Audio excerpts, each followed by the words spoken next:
Looking for love. Alexandra. Thank you, Mr. Toastmaster, fellow Toastmasters, and honored guests. As a child of the foster care system, bullied, I eventually found a sense of family and belonging with my grandparents. They taught me the importance of what it is to love and to be loved. And as an adult, I've spent my life searching for love. And I've found it. I've found it with audiences, and I've found it in stories, in scripts, in movies, in plays. And the one that inspires me today is J.R.R. Tolkien's The Lord of the Rings. The relationships that we seek in our lives. There's many different types of love. There's erotic love, there's intimate, romantic love, and there is the love of a friend, the love of a comrade in arms, the love of someone who has your back. Specifically, I'm looking at the relationship today between Sam and Frodo. Sam swore his loyalty to Frodo when he overheard the conversation with Gandalf and Frodo as they discussed the journey ahead and this ring of great power.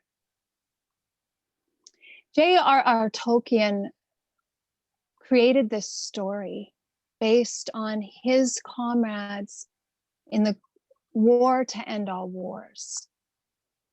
He went to a school as having lost his parents, and he went and he lived at a school as an orphan where he lived, excuse me, in the same home as the foster child who also became his wife, Edith. And he formed a very, very strong bond with a group of boys. And they ended up going on and fighting a war together. And he based this relationship. There's a movie that was made a couple of years ago, and it's called Tolkien. If you're ever wondering about how to pronounce that,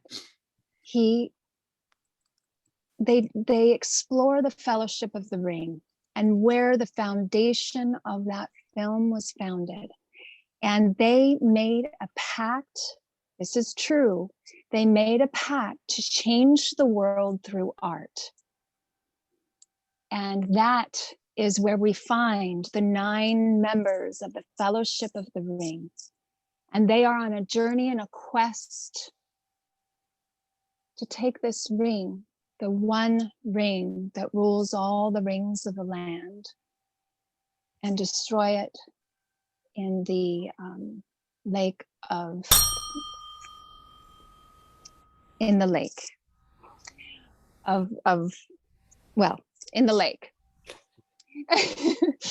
And Sam overheard this conversation when Bilbo Baggins left the ring to Frodo. He made a commitment to never leave Frodo's side, be by his side to the very end. And there were many times, many times, if you've seen the series, it is highly volatile and dramatic, and these friends stand by one another. And when one loses heart, Sam, he inspires his friend. He does not allow discouragement and the darkness that surrounds them, the greed of others around them, even within themselves. He does not allow it to overcome Frodo. And this is what he says to him at the Green. thank you. At the end of a battle, Frodo says, I can't do this, Sam. Sam says, I know. It's all wrong. By rights, we shouldn't even be here. But we are. It's like in the great stories, Mr. Frodo. The ones that really mattered. Full of darkness and danger they were. And sometimes you don't want to know the end. Because how could the end be happy? How could things go back to the way that it was when before so much bad had happened? But in the end, it's a passing thing. This darkness, this shadow, even darkness must pass. A new day will come. And when the sun shines, it'll shine out the clearer. Those were the stories that stayed with you, that meant something, even if you were too small to understand why. But I think, Mr. Frodo, I do understand. I know now. Folk in those stories had lots of chances of turning back. Only they didn't. They kept going because they were holding on to something. And Frodo says, what are they holding on? What are we holding on to, Sam? And Sam says that there's something good in this world and it's worth fighting for. Red. So, as you journey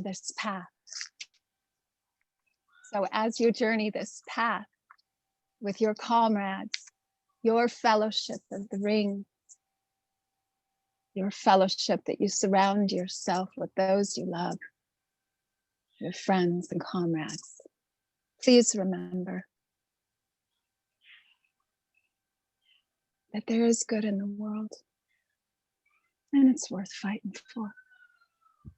Mr. Toastmaster.